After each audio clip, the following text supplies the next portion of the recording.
Class 8 का chapter 10 करते हैं, इंडिया आफ्टर इंडिपेंडेंस।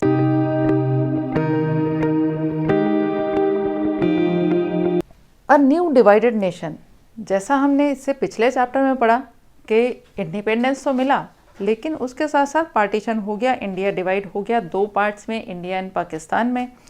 तो पार्टीशन का क्या इफ़ेक्ट रहा होगा? डिवाइडेड नेशन जो है, पाकिस्तान जो एरिया बना दिया गया, वहाँ पे जितने लोग हिंदूज़ रहते थे वो वहाँ से यहाँ आए और वो रेफ्यूजीज़ थे। मतलब चाहे वहाँ पे उनका कितने बड़े प्रॉपर्टी रही होगी, यहाँ पे आके अब उनके लिए रहने को जगह भी नहीं थी, उनके पास कोई एम्प्लॉयमेंट नहीं है, खाने को नहीं है। ऐसी सिचुएशन में और बहुत सारे थाउजेंड्स ऑफ पीपल थे जो इस तरह की सिचुएशन में थे। किस तरह से उनको टेम्परेरी सेटलमेंट्स में रखा गया और उनकी हाउसिंग, उनका शेल्टर, उनको एम्प्लॉयमेंट देना एक बहुत बड़ा काम था एक ऐसे देश के सामने जो अभी अभी आज़ाद हुआ था। इकोनॉमिकली वैसे ही बहुत पीछे हो गए थे। रीज़न ये था कि ब्रिटिशर्स ने जो रिसोर्सेज लिए थे, सालों से 200 साल से रिसोर्सेज का एक्सप्लॉयटेशन चला आ रहा था, तो उसके कारण पॉवर्टी एक बहुत बड़ी प्रॉब्लम थी। किस तरह से उसको फेस किया गया। फिर उसके बाद एक बहुत बड़ा चैलेंज था कॉन्स्टिट्यूशन डिज़ाइन करना। कॉन्स्टिट्यूशन रूल्स होते हैं जिनके अकॉर्डिंग एक डेमोक्रेसी में, या डेमोक्रेसी भी नहीं, कहीं पे भी अगर रूल्स के अकॉर्डिंग चलाया जाए तो वो रूल्स की बुक जो होती है वो कॉन्स्टिट्यूशन होती है। तो कॉन्स्टिट्यूशन को डिज़ाइन किया गया। ये एक बहुत लंबा प्रोसेस था और ये इंडिपेंडेंस मिलने से पहले ही स्टार्ट कर दिया गया था। कॉन्स्टिट्यूएंट असेंबली में जो लोग थे, मतलब एक ग्रुप बनाया था जो लोग इसको डिज़ाइन कर रहे थे, थोड़े थोड़े गैप के बाद वो मिला करते थे, एक जगह बैठते थे, डिस्कस करते थे। अभी जो डेमोक्रेटिक कंट्रीज़ थी जैसे अमेरिका से, वहाँ के कॉन्स्टिट्यूशन से कुछ लेते थे, उसके ऊपर डिस्कशन चलता था, डिबेट्स चलती थी। एक एक चीज़ को उसका नोट किया गया है कि क्या क्या डिबेट्स चलें, किस तरह से निर्णय लिए गए, एक एक उसके अंदर जो आर्टिकल बनाया गया उसके ऊपर किस तरह से निर्णय लिए गए, वो भी सारा रिकॉर्ड किया गया। How were states formed? अब इंडिया इतना बड़ा देश मिल गया, उसको किस आधार पे डिवाइड किया जाएगा स्टेट्स के अंदर, वो भी एक प्रॉब्लम ज़्यादा बड़ी नहीं थी क्योंकि कांग्रेस पहले ही डिक्लेयर कर चुकी थी कि लैंग्वेज के आधार पर स्टेट्स बनाए जाएंगे। तो ये किस तरह से क्या प्रोसेस चला, स्टेट्स किस तरह से बने, ये हम बुक में से करेंगे।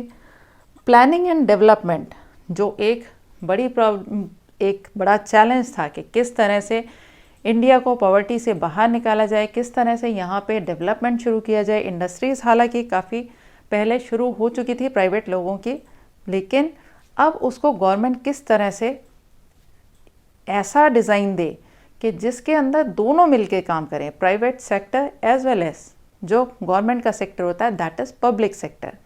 पब्लिक सेक्टर और प्राइवेट सेक्टर मिलके किस तरह से काम करेंगे। प्लानिंग कमीशन ने एक प्लानिंग कमीशन बनाया गया जिसने ये सब सेट किया और 5 इयर्स प्लान सेट किए। सेकेंड 5 ईयर प्लान के अंदर इंडस्ट्रीज़ के ऊपर ही ध्यान दिया गया, इंडस्ट्रीज़ के डेवलपमेंट में, और इनका काम क्या है कि किस तरह से इंडस्ट्रीज़ को डेवलप किया जाए और कैसे लोगों को जॉब्स मिलें, जॉब्स कैसे जनरेट किए जाएं, कि पूरा इकोनॉमिक प्लानिंग के किस तरह से देश को आगे बढ़ाया जाए।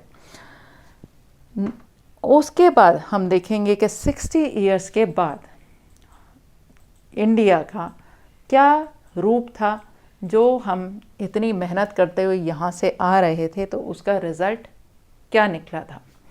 ये करते हैं हम चैप्टर से। India after independence, a new and divided nation.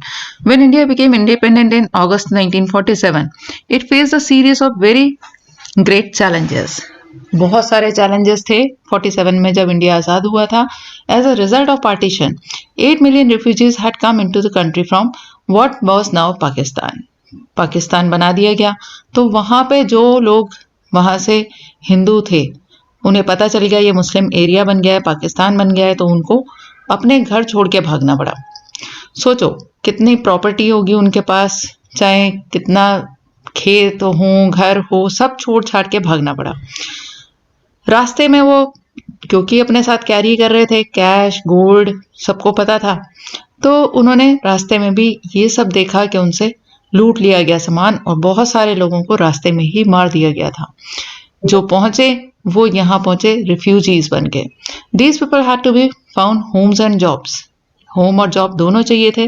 Then there was a problem of princely states. Princely states वो जगह थी, वो छोटे छोटे किंगडम थे जिन्हें अंग्रेजों ने अपने अधिकार में नहीं लिया था। इंडिया के कुछ पार्ट्स ऐसे रह गए थे जहां पे राजा अभी राज्य कर रहे थे, ऑलमोस्ट 500 थे। तो उनको किस तरह से इंडिया में मिलाना है, that was a problem also. Each ruled by a Maharaja or Nawab, each of whom had to be persuaded to join new nation. हर एक किसी को persuade करना था, मतलब तैयार करना था कि वो नए नेशन को ज्वाइन कर ले, इंडिया को ज्वाइन कर ले। The problem of refugees and the princely state had to be addressed immediately. और ये दोनों problems तुरंत ही सॉल्व करने वाली थी। In the long term, a new nation had to adopt a political system that would best serve the hopes and expectation of its population. और long term में देखा जाए, तुरंत की प्रॉब्लम तो ये दोनों थी, प्रिंसली स्टेट्स को अपने में मिलाना और रिफ्यूजीज को जॉब देना, उनको घर देना। और जो इमीडिएटली देनी थी वो जो लॉन्गर टर्म में देनी थी वो ये थी कि जो एक पॉलिटिकल सिस्टम बनाना है जिससे कि सारी होप्स और एक्सपेक्टेशन उसकी पॉपुलेशन की पूरी हो सके।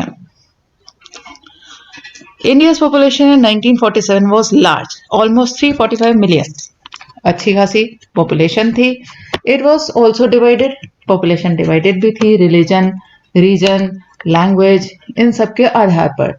There were division between high caste and low cast.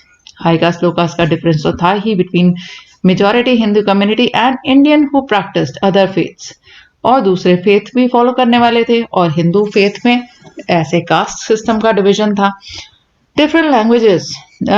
The citizen of vast land spoke many different languages, wore many different dress, ate different kind of food and practiced different professions. ठीक है, अलग अलग तरह की languages, अलग तरह की dress, अलग तरह का खाना, यानी कि डाइवर्सिटी पूरी थी। उसको किस तरह से एकता में लाना है। How could they be made to live together in one nation state. अभी तक जो छोटे छोटे किंगडम्स में डिवाइडेड थे, अंग्रेजों ने एक राज्य में ले लिया था, अब उसे एक नेशन बनाना था। To the problem of unity was added the problem of development. Unity तो चाहिए, साथ में डेवलपमेंट भी चाहिए, क्योंकि ब्रिटिशर्स के टाइम पे हम कह नहीं सकते कोई ऐसा डेवलपमेंट हुआ था। जो इकोनॉमी जो थी वो काफी पीछे रह गई थी। At independence a vast majority of Indians lived in villages. अधिकतर विलेजेस थे। Farmers and people depends on monsoon for their survival.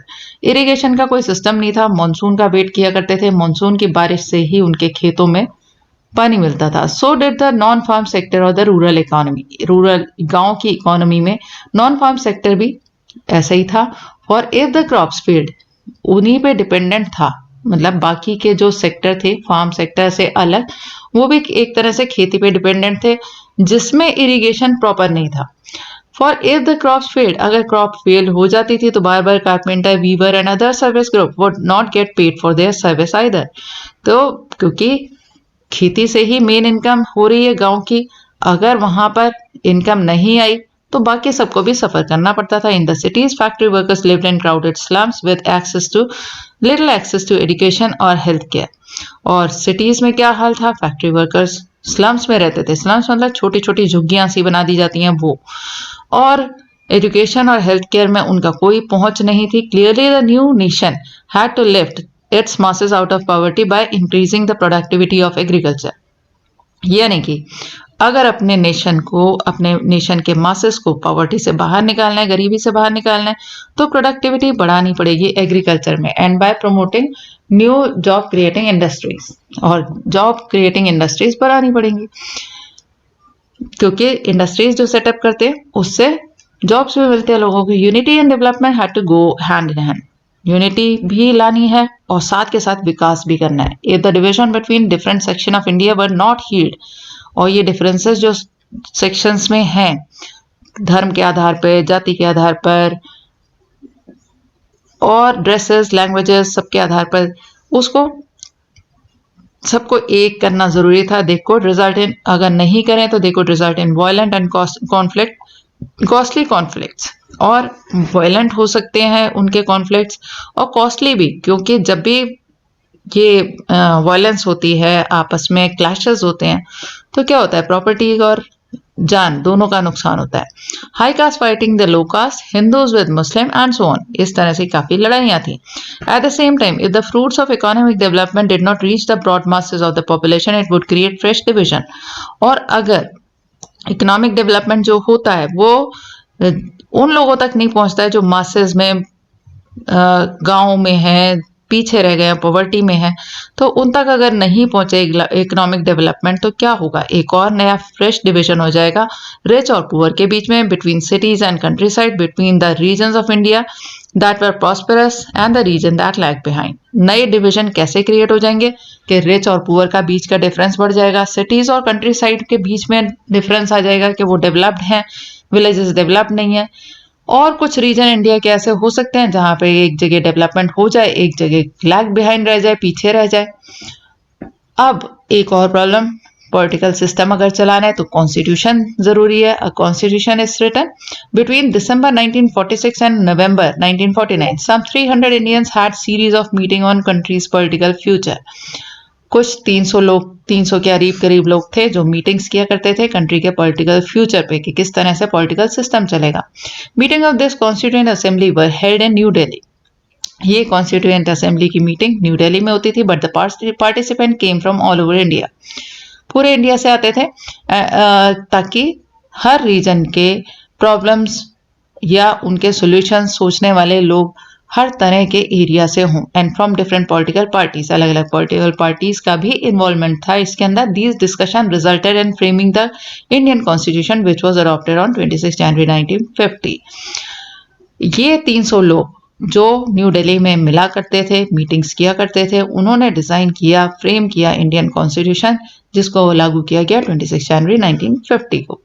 और one feature of constitution was adoption of universal adult franchise. Universal adult franchise एक ऐसा idea था जिसमें सबको equality मिल जाती है, क्योंकि इससे पहले हिस्ट्री में आप देख सकते हैं काफी जगह पे कि प्रॉपर्टीड लोग ही वोट कर सकते हैं, या वोट्स का डिफरेंस होना कि किसी के वोट का वेटेज ज्यादा हो एज कंपेयर टू अदर्स, या वुमेन को वोटिंग में वोटिंग राइट ना देना। ऐसी प्रॉब्लम यूरोप में भी चली आ रही थी। तो इंडियंस ने पहले ही सोच लिया था कि वो अडॉप्ट करेंगे universal adult franchise. That means अगर एज है 21 ईयर्स से ज्यादा तो कोई भी वोट कर सकता है स्टेट एंड नेशनल इलेक्शंस में। दिस वाज रेवोल्यूशनरी स्टेप, एक बड़ा अच्छा स्टेप था, नया स्टेप था। For never before had Indians been allowed to choose their own leaders, क्योंकि इससे पहले तो कभी लीडर्स अपने अलाउ इंडियंस को किया ही नहीं गया कि अपने लीडर्स को चूज किए करें। In other countries such as United Kingdom and the United States this right had been granted in stages. और यूनाइटेड स्टेट्स में, यूनाइटेड किंगडम्स में भी ये राइट जो है यूनिवर्सल एडल्ट फ्रेंचाइज का, यानी सबको समान अधिकार वोट देने का, वो ग्रांट किया गया, लोगों तक पहुंचा स्टेजेस में।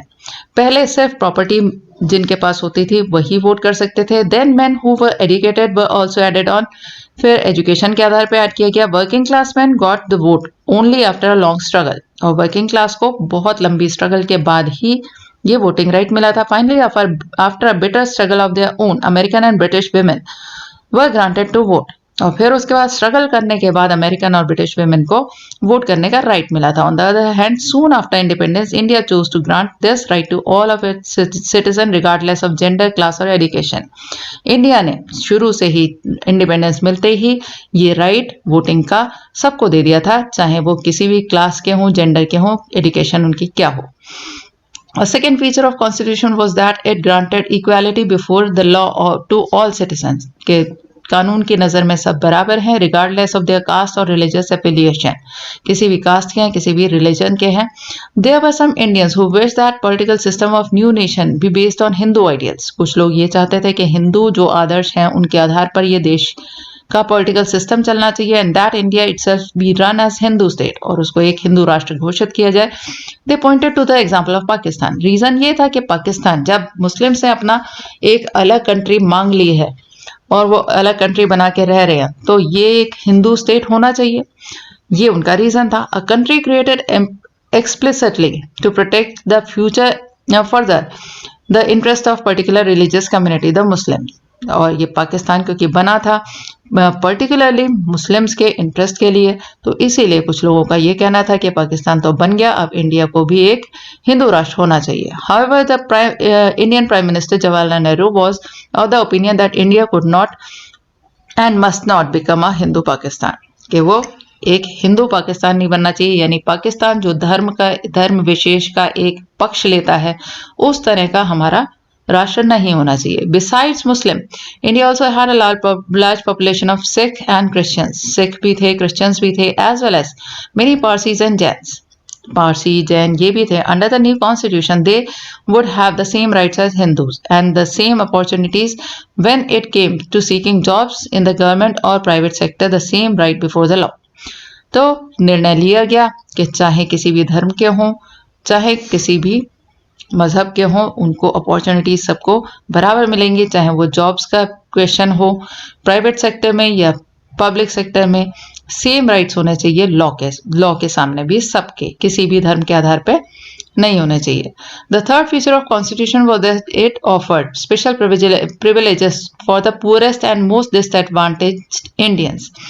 और तीसरा फीचर ये था कि उन्होंने स्पेशल प्रिविलेजेस दिए, अवसर दिए पुअर लोग जितने थे और डिसएडवांटेज्ड लोग जो पीछे रह गए थे किसी कारण से. The practice of untouchability described as slur and a blot in the fair name of India. India के नाम पर एक धब्बा माना गया. अनटचेबिलिटी को वो अबॉलिश कर दिया गया, खत्म कर दिया गया. Hindu temples previously open to only the higher caste were thrown open to all. ये हिंदू टेम्पल्स जो पहले हायर कास्ट के लिए खुले हुए थे केवल, अब वो ओपन कर दिए गए सबके लिए, इंक्लूडिंग द फॉर्मर अनटचेबल्स. जो अनटचेबल्स हैं उनको भी अब मंदिर में जाने से कोई नहीं रोक सकता था. After a long debate the constituent assembly also recommended that certain percentage of seats in legislature as well as jobs in government be reserve for member of lower cast.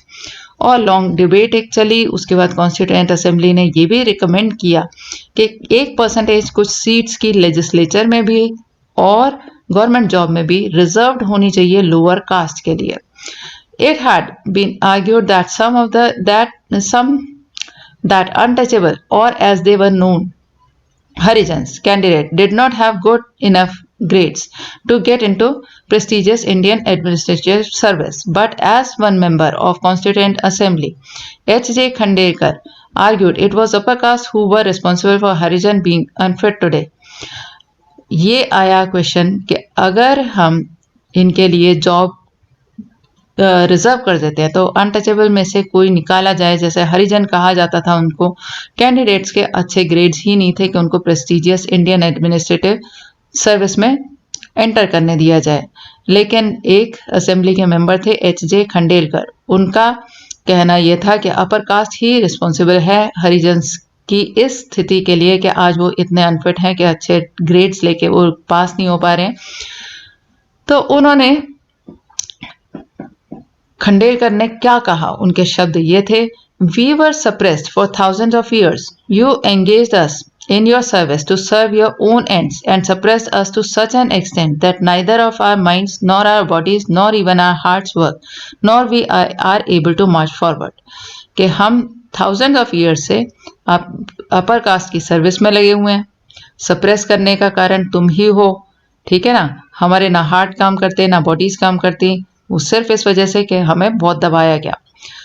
Along with the former untouchables, the Adivasis or scheduled caste were also granted reservation in seats and jobs. और untouchables के अलावा कुछ आदिवासी scheduled tribes उनको भी reservation देने की बात की गई. Like the scheduled caste, these Indian too had been deprived and discriminated against. जिस तरह से शेड्यूल कास्ट को भी पीछे रखा गया था, उसी तरह से कुछ मौके नहीं मिल पाए थे इन लोगों को भी जो ट्राइबल्स थे. The tribals had been deprived of modern health care and education while their lands and forest had been taken away by more powerful outsiders. ना तो उन्हें एजुकेशन ना हेल्थ केयर मिली थी अच्छे से ट्राइबल लोगों को, और उनका जो लैंड था, जो फॉरेस्ट था, वो ले लिया था पावरफुल आउटसाइडर यानी ब्रिटिशर्स ने. The new privileges granted by them by constitution were meant to make amend for this. और कॉन्स्टिट्यूशन में ये नया जो एक मौका दिया जा रहा था उनको, वो इसी को सुधारने के लिए था जो उनके साथ जिस तरह का व्यवहार हुआ था। Constituent Assembly spent many days discussing the powers of central government versus those of state government. अब क्वेश्चन आया कि सेंट्रल गवर्नमेंट की क्या पावर हो, स्टेट गवर्नमेंट की क्या पावर हो। तो अगर ढंग से चलाना है तो क्लियरली ये स्पेसिफाई करना जरूरी है किसके कहाँ पे क्या राइट्स हैं, अदरवाइज कॉन्फ्लिक्ट्स होंगे। Some members thought that centre's interest would be foremost. कुछों का कहना था सेंटर का इंटरेस्ट सबसे ज्यादा होना चाहिए, उसके पास ज्यादा पावर होनी चाहिए। Only a strong centre, it was argued, would be in position to think and plan for well being of country as a whole. कि पूरी कंट्री को एज अ होल लेके अगर उन्नति चाहते हैं तो हमें सेंटर को ज्यादा पावर देनी चाहिए। Other member felt that province should have greater autonomy and freedom. बाकी स्टेट्स ये बाकी का ये कहना था कि स्टेट गवर्नमेंट को ज्यादा अधिकार होने चाहिए कि वो उनको अपने निर्णय लेने के कुछ ज्यादा पावर हो और फ्रीडम हो। A member from Mysore fear that under present system democracy is centered in Delhi and it is not allowed to work in the same sense and spirit in the rest of the country. और मैसूर से एक आए member का ये भी कहना था कि डेमोक्रेसी की जो प्रेजेंट स्थिति है उससे दिल्ली में ज्यादा पावर है और ये सेंस ऑफ और जो स्पिरिट होता है वो पूरे देश में नहीं आ पा रही। A member of from Madras insisted, अब एक मद्रास से था, उन्होंने ये इंसिस्ट किया दैट मद्रास जो आज चेन्नई है, initial responsibility for the well being of people of the provinces should rest with the provincial government. उनका भी ये कहना था कि स्टेट गवर्नमेंट को ज्यादा पावर दी जाए क्योंकि अपने क्षेत्र की जो परेशानियां हैं उसको ज्यादा अच्छे से सॉल्व वही कर सकता है जो वहां पे रहता हो। The constitution sought to balance these competing claims by providing 3 lists of subjects. अब कॉन्स्टिट्यूशन को ये बैलेंस बनाना है, ये कंपीटिंग 3 क्लेम्स हैं उसके लिए 3 लिस्ट बनाई गई। एक यूनियन लिस्ट यानी सेंटर के पास क्या क्या होगा एंड विद सब्जेक्ट, और उसके अंदर सब्जेक्ट क्या डाले गए, taxes, defence, foreign affair, which would be exclusive responsibility of centre, ये सेंटर की रिस्पॉन्सिबिलिटी रहेगी। स्टेट लिस्ट के अंदर सब्जेक्ट थे एजुकेशन, हेल्थ, जो कि would be taken care of principally by state, ये खास तौर पे ध्यान देंगे स्टेट्स ही। और एक कॉन्करेंट लिस्ट जिसके अंदर कुछ ऐसे सब्जेक्ट थे जैसे फॉरेस्ट, एग्रीकल्चर, जिसके अंदर सेंटर और स्टेट दोनों की जॉइंट रिस्पॉन्सिबिलिटी होगी। एक और डिबेट हुई, another major debate in the constituent assembly concern language. अब लैंग्वेज को लेके, क्योंकि एक लैंग्वेज नहीं है, कितनी सारी लैंग्वेजेस हैं। Many member believe that English language should leave India with British rulers. बहुत सारे लोगों का कहना था ब्रिटिशर्स चले गए तो उनकी अंग्रेजी भी हमें बंद कर देनी चाहिए। Its place they argued should be taken by Hindi, और हिंदी को उसकी जगह पर ला देना चाहिए। लेकिन हिंदी बोलने वाले नॉर्थ इंडियन, अब साउथ इंडियंस का क्या होगा, वो तो हिंदी नहीं जानते। बंगालीज का क्या होगा, वो नहीं हिंदी जानते। However those who did not speak Hindi were of a different opinion, इसलिए उनका डिफरेंट ओपिनियन होना जरूरी था। Speaking in assembly, TT Krishnamachari conveyed a warning on behalf of people of south, और टीटी कृष्णामाचारी ने लोग जो साउथ के थे उनके बिहाफ पे एक वार्निंग दी। Some of whom threaten to separate from India if Hindi was imposed on them, कि हम इंडिया से ही अलग हो जाते हैं अगर हिंदी हमारे ऊपर थोपी जाए एक तरह से। A compromise was finally arrived at, namely that while Hindi would be official language of India, English would be used in courts and services. ये माना गया कि ऑफिशियल लैंग्वेज तो हम हिंदी को डिक्लेयर करते हैं, लेकिन इंग्लिश जो है वो यूज होगी कोर्ट्स में, सर्विसेज में, और कम्युनिकेशन जो स्टेट और दूसरों के बीच में होगा। Many Indians contributed to framing of constitution, but perhaps the most important role was played by B.R. Ambedkar. बहुत सारे लोगों ने ये योगदान दिया, लेकिन सबसे खास आता है B.R. अम्बेडकर का, क्योंकि वो चेयरमैन थे ड्राफ्टिंग कमेटी के, and under whose supervision the document was finalised, और इन्हीं के सुपरविजन में इसको फाइनलाइज किया गया था डॉक्यूमेंट को। In his final speech to the constituent assembly, doctor Ambedkar pointed out that political democracy had to be accompanied by economic and social democracy, कि पॉलिटिकल डेमोक्रेसी तो हमने दे दी कॉन्स्टिट्यूशन के अकॉर्डिंग, लेकिन उसके साथ साथ इकोनॉमिक और सोशल डेमोक्रेसी भी होनी चाहिए। Giving the right to vote would not automatically lead to the removal of other inequalities. ये तो बात सही है कि अगर हम वोटिंग राइट दे दें सबको बराबर, तो हम ये नहीं कह सकते कि सब इक्वल हो जाएंगे, फिर भी बहुत सारी इनइक्वालिटीज रह जाती हैं, जैसे रिच और पुअर के बीच में, between upper and lower caste and new constitution में उन्होंने ये कहा कि India was going to enter into a life of contradictions. Contradictions तो आने ही है, क्योंकि जहां इतनी डाइवर्सिटी हो वहां पे कॉन्ट्राडिक्शंस आने लाजिमी है। In politics, we will have equality, and in social and economic life, we will have inequality. Okay? Social और इकोनॉमिक लाइफ में अभी भी इनइक्वालिटी रह जाएगी। In politics we will be recognising the principle of one man one vote. हम ये सोचेंगे कि वन मैन वन वोट दिया जा रहा है, एक मैन को एक वोट का अधिकार दिया जा रहा है, अमीर है, गरीब है, लो कास्ट से, अपर कास्ट से है, तो एक ही बात है, सबको बराबर कर दिया गया। लेकिन होता नहीं है ऐसा कि बराबरी नहीं हो जाती। In our social and economic life we shall be by reason of our social and economic structure continue to deny the principle of one man one value के ये बाकी चीजों के आधार पर, इकोनॉमिक आधार पर, कि पैसे की दृष्टि से कौन कहां पर है और समाज को किसको क्या दर्जा देता है, उसके हिसाब से हम ये कहें कि हमने वोट दे के वो कर दिया तो सबको voting right, equal right they दिए तो सबको बराबर कर दिया, ऐसा नहीं है। वो अभी उसके लिए मेहनत करनी पड़ेगी। How are states formed? अब स्टेट्स किस आधार पे बने हैं? तुमने इंडिया का मैप देखा होगा कि मैप में कोई ऐसा तो है नहीं कि सीधी लाइनें खींच करके वो कर दिया गया कि ये स्टेट अलग है, ये स्टेट अलग है। बहुत बाउंड्रीज जो है कहीं अंदर जा रही है, कहीं बाहर जा रही है। वो इस कारण से है क्योंकि ये स्टेट्स जो है वो लैंग्वेज के आधार पे फॉर्म्ड है। Back in 1920s, the Indian National Congress, the main party of the freedom struggle, had promised that once the country won independence, each major linguistic group would have its own province. तो बहुत पहले 1920s में ही कांग्रेस ने ये कह दिया था कि जब भी आज़ादी मिलेगी तो हर लैंग्वेज को अपना एक प्रोविंस मिलेगा। However, after independence, the Congress did not take up the step to honor this promise. और इंडिपेंडेंस के बाद ये कोई स्टेप नहीं लिया गया इस तरह का प्रॉमिस रखने के लिए। For India had been divided on the basis of religion. उसका रीजन एक ये था कि रिलीजन के आधार पे तो दो टुकड़ों में बट ही चुका था। Despite the wishes and efforts of Mahatma Gandhi, freedom had come not to one nation but to two. अब ये गांधी जी ने चाहे कितना ट्राई किया, फ्रीडम मिली तो एक नेशन को नहीं, दो को मिली, यानी पाकिस्तान बन गया धर्म के आधार पर। As a result of partition of India, more than million people had been killed in riots between Hindus and Muslims. Millions of लोग मरे थे।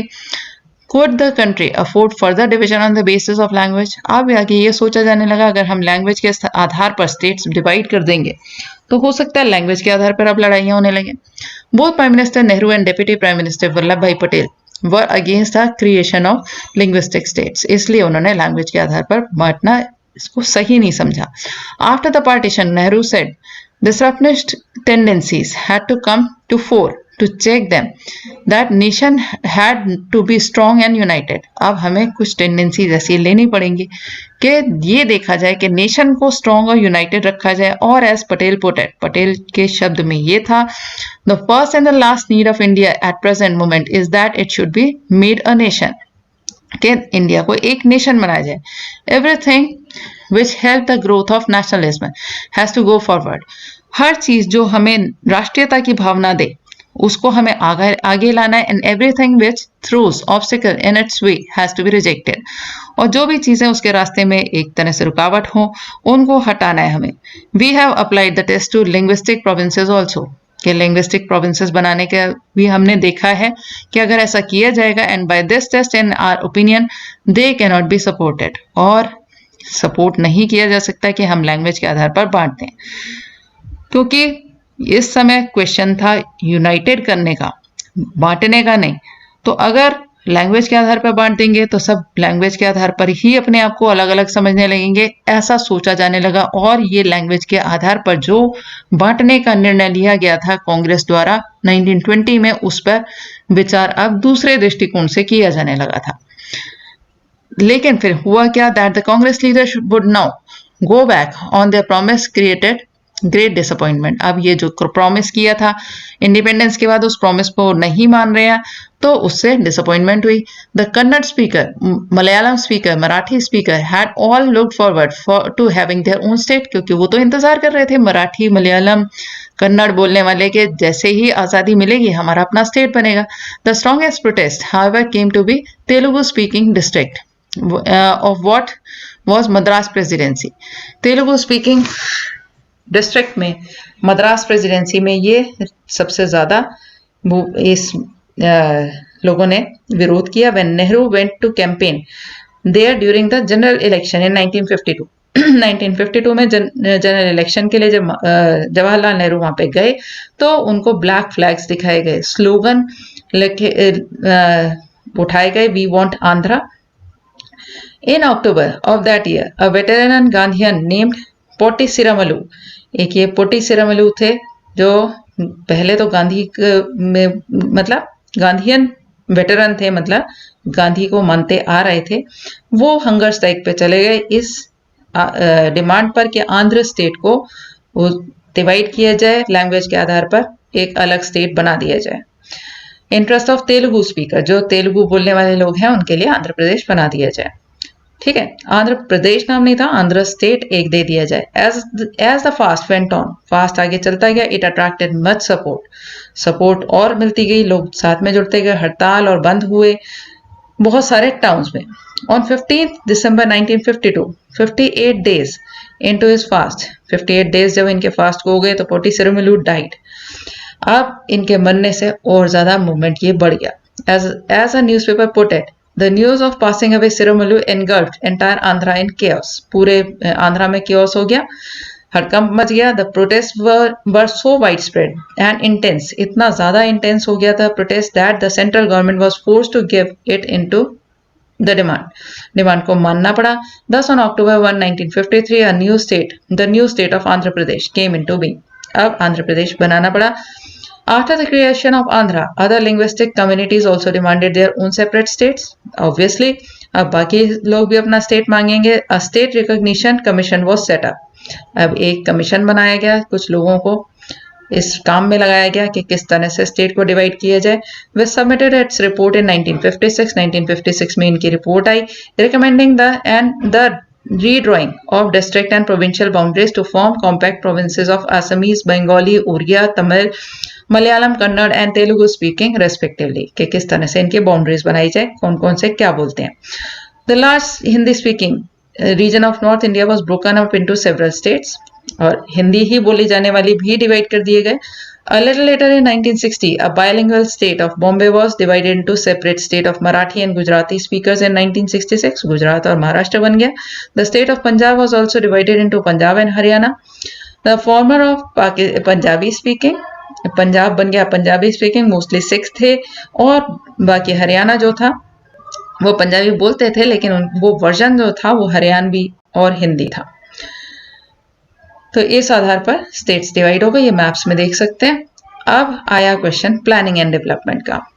कंट्री सामने है, बड़ी पॉपुलेशन है, उसके लिए प्लान करना जरूरी है कि किस तरह से किस चीज पे पहले ध्यान दिया जाए.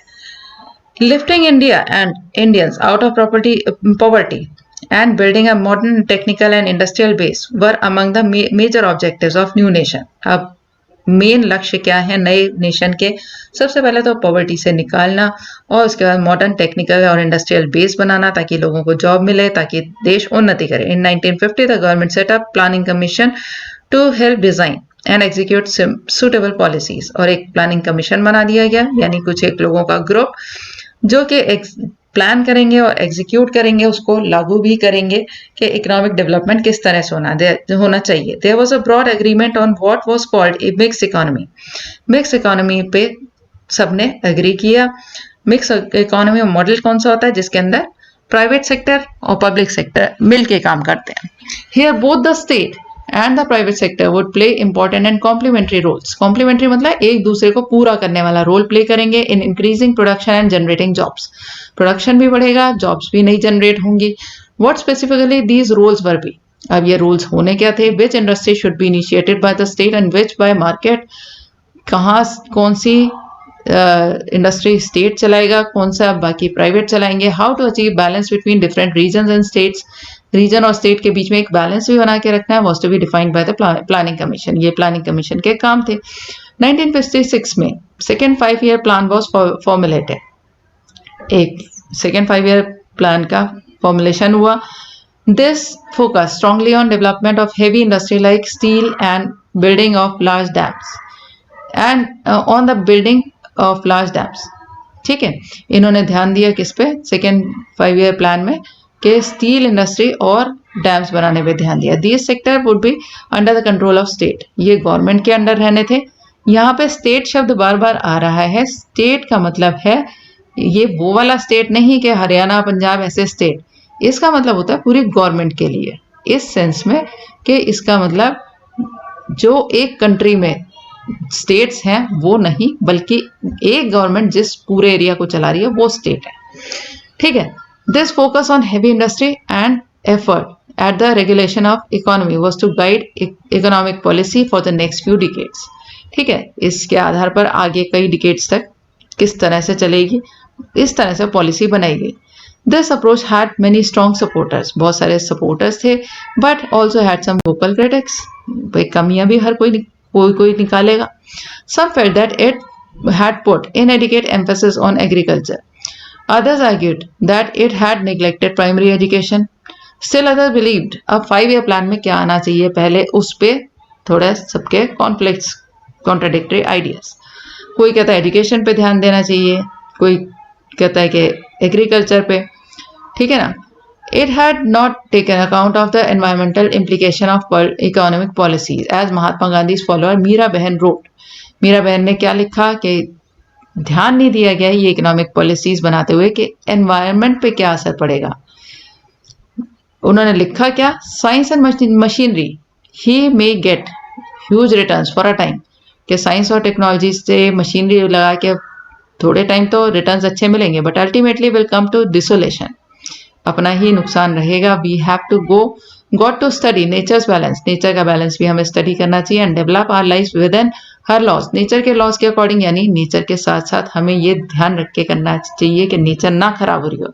ए we are to survive as physically healthy and morally decent species, हमें अगर अपने आप को फिजिकली ठीक रखना है और मॉरली जो हमारा कर्तव्य बनता है वो भी अगर हमें ध्यान रखना है, ये एक इंपॉर्टेंट चीज है।